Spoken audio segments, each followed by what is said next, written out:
In this chapter we're gonna modify the ruin structure and the stairs some further to give it more interesting look, to give it some details, and so it basically looks worn off since this is an ancient ruin.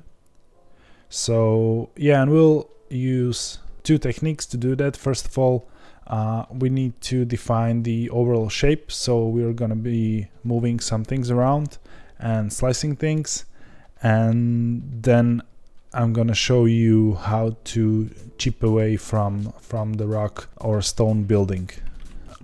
First of all, we need to slice this a little bit so we have some more geometry to play with. And if you go into the edit mode by pressing tab, you can see there's not a lot going on, and we would need to subdivide this, but I don't want it to be uniform.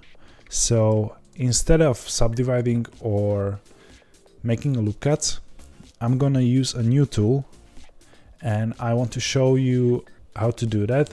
The tool is Knife, and it allows more custom slicing of the geometry.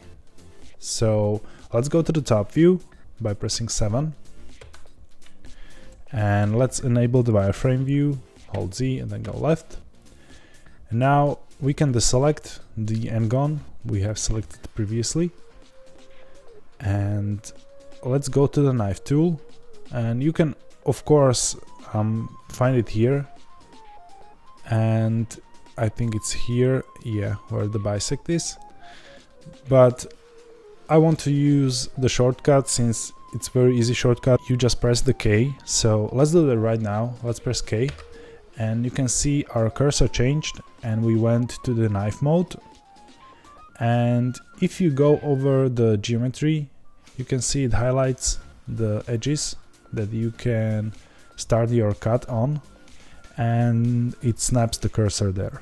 So it's very useful when you want to do for example, cut from corner to corner. You can snap it here and go to the opposite corner. But right now I want to just subdivide the geometry, so I want to do one cut here, one here, and maybe here. And I'm using mainly knife because I don't want the cuts to be perpendicular to the structure, and I want to go into more random direction, and I want to avoid this tunnel here right now. So let's just click here with the left mouse button, and without confirming you can drag around and draw your cut basically.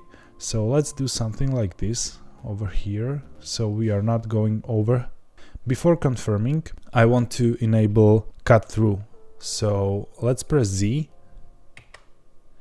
and you can see the dots on the cut highlighted a little bit, and this means we are now in cut through mode. So we are not cutting only the top faces, but we are going through the whole structure, and that's what we want right now. So let's go here and confirm with the left click. But right now this is just the first cut, and you can see the knife continues. So to be able to confirm that, just press enter. And if you now rotate with the middle mouse button around, you can see we have a nice new clean cut. Okay, so let's go back to the top view by pressing number 7 on the numpad, and we'll do one more here. So let's press K, click here. Let me cancel with escape, and let's press K again, and I want to do the other direction here. So let's click here and drag it a little bit diagonally this way. Okay, and don't forget before you click to press Z to enable the cut through, and just confirm and enter. And then I want to do one more cut here, so let's press K, click, and press Z, click and enter. And now we have some nice uneven cuts, which will look better than if we just uniformly loop cut or subdivided this structure. So yeah, this will be base mesh of our object, and we can now start modifying it. First of all, let's switch to the vertex select by pressing 1. And now let's just start to modify this shape. And I want one cut here actually. I wanted to do one another, so let me go back real quick. Go to the wireframe, press K, Z, click enter, and maybe not so much.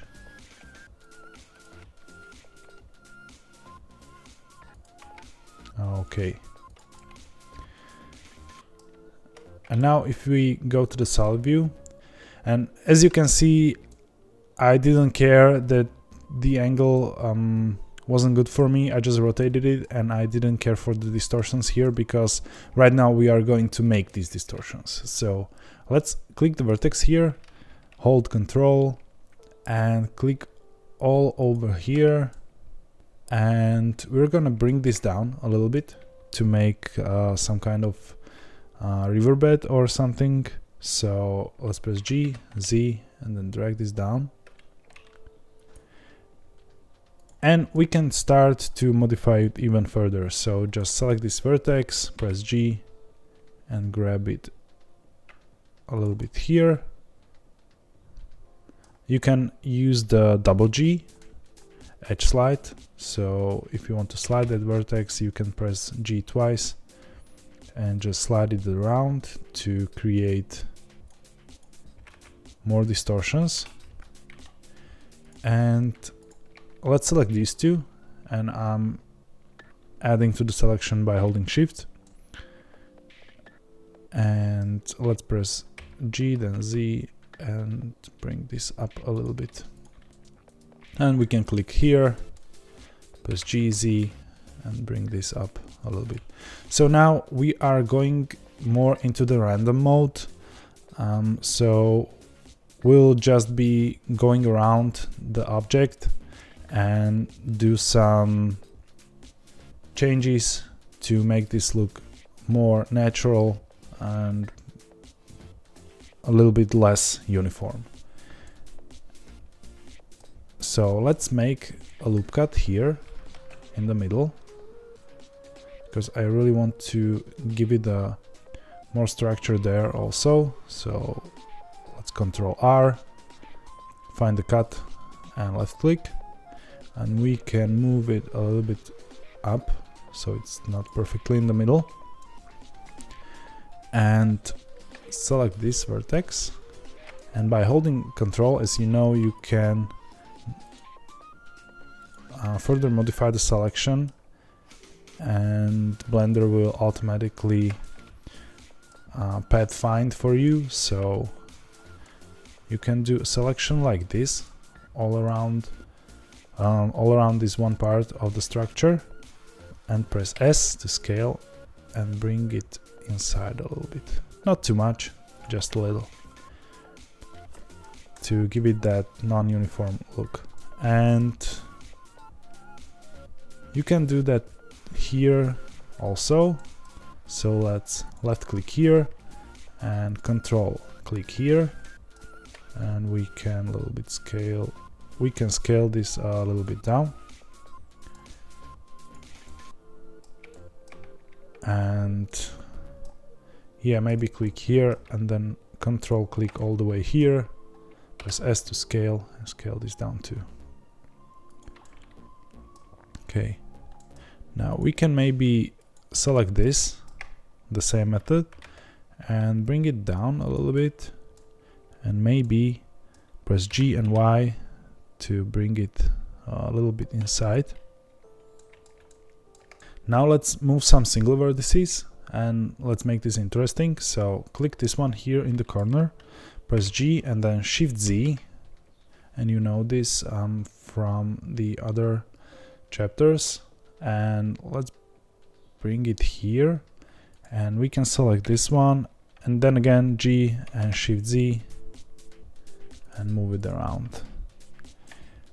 And if you don't want to lock, here I did because it's on the ground and I want to keep the level, but up here you can do more freeform movement, so just press G and move it. And remember, if you press G, you will move in relation to your camera position. So if I move camera like this, I can move the vertex like this, and if my camera is like this,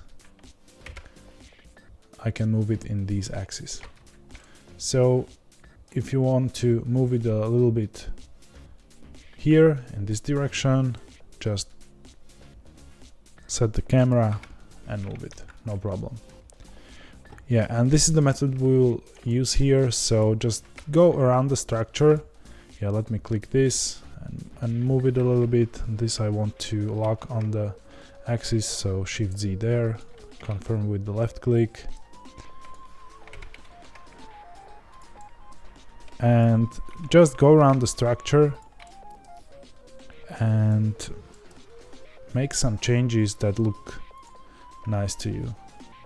I can grab maybe this one a little bit down to make an uneven surface there, and I would like to move these.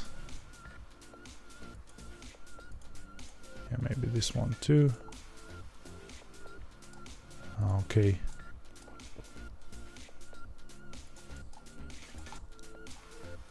And maybe let's play with these here in the riverbed. And remember, I'm not doing anything new. It's just left clicking to select the vertex, pressing G, moving it around, and then confirming with the left click. Or clicking the vertex, pressing G, then Shift Z to lock it onto the X and Y plane, and moving around and confirming with the left click. And the third thing, we are doing vertex slides on the edge. So just click the vertex, press G, then G again, and you can slide this in some direction of any of these edges that are connected to that vertex.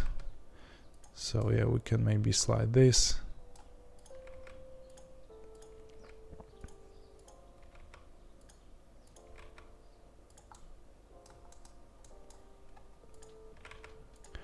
Yeah, and I want to do a cut here too. So let's press Ctrl R and make a cut.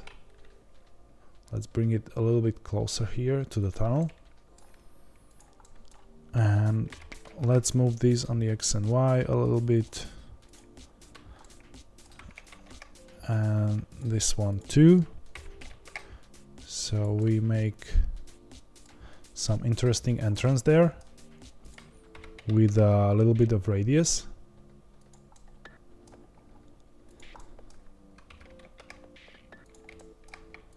And we can maybe bring this down a little bit or up. And we can edge slide this. So there is more irregular surface there.